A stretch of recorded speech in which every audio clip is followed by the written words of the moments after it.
What a big surprise. The Lopez and Stevenson fight is dead in the water. How Shakur's dream match collapsed and what's next? I think we already could figure out why this dream match did not happen, because Teofimo does not want to fight anybody. Whatever is hot in boxing, Teofimo Lopez and his father rides their coattails. After the Tank Davis and Jake Paul exhibition fight was announced, Teofimo said, "Oh, I would love to do something like that. It seems fun." And then he's trying to fool the boxing public that he's actually take a fight with Shakur Stevenson in January of 2026. And people were buying it. I had homies coming to me, "Oh man, that Teofimo Shakur Stevenson fight's gonna be great." I said, "Dude, it's not gonna happen. Teofimo is capping." You are talking about a boxer that turned down $11 million, who's all about money, says he never had $1 million, he never took $1 million home, and he turns down $11 million to fight Devin Haney. And that told me what I needed to know. He's talking about he didn't want to sell his soul. You know, Gervonta Davis said the same thing. He didn't want to sell his soul, but he is selling his soul to fight Jake Paul. Kind of ironic, is it?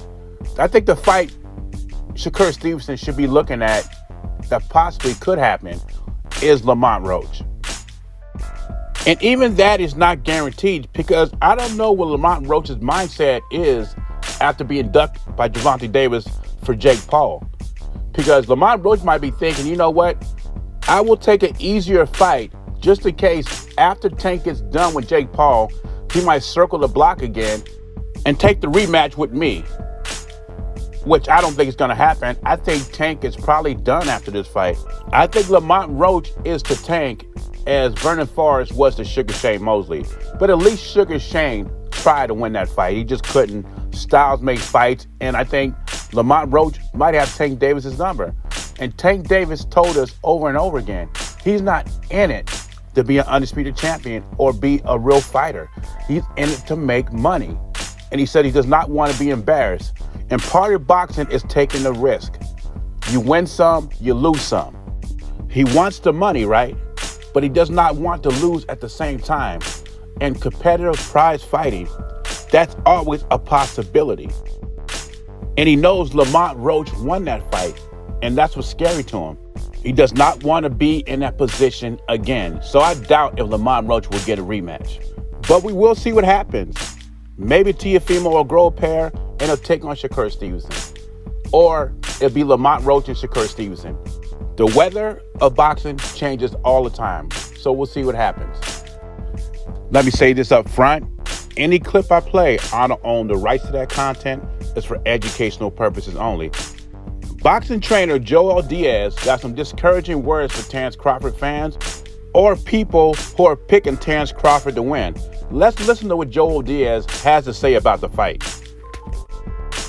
Terence Crawford, don't get me wrong, he's been my number one pound for pound for years. Mm-hmm. But he just moved up from 47 to 54. Yeah. Now, he's going to go from 54 to 60 to 68. I mean, to fight the moneymaker. Mm-hmm. We call him the moneymaker because Canelo Alvarez is the fighter of the era. I mean, he's like going back years, a few years ago. Manny Pacquiao, Golden Boy, Oscar de la Hoya, and so, you know? Right now, you tell me, and people that are watching this interview, who else is out there to fill Canelo's shoes?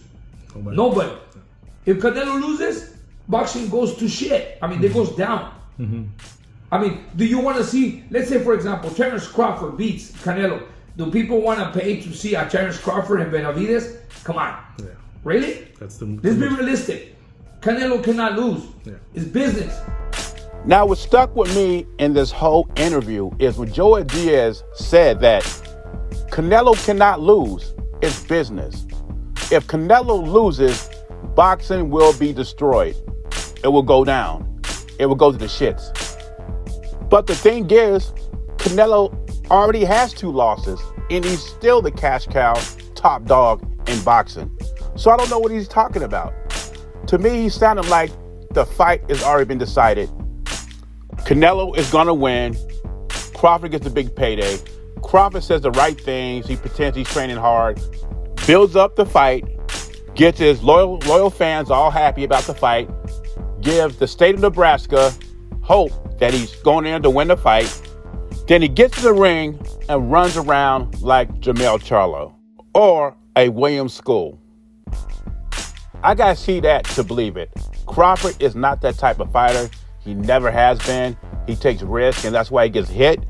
I believe Terence Crawford is gonna go in there and try to win this fight.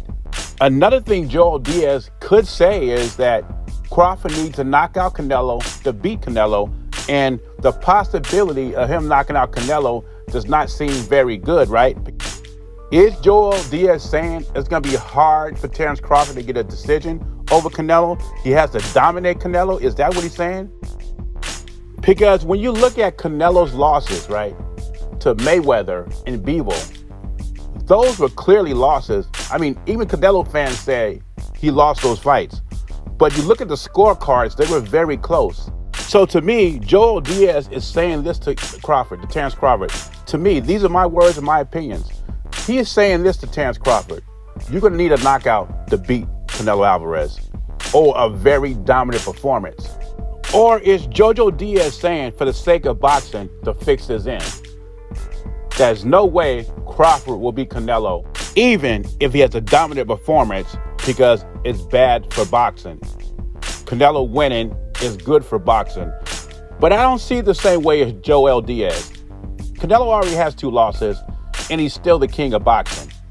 And not just that, if they have the rematch would be huge. It would do better than the first fight. But anyway, leave your thoughts and comments below. BZ, some emotional fans call me Mr. Wakanda. I'm gone.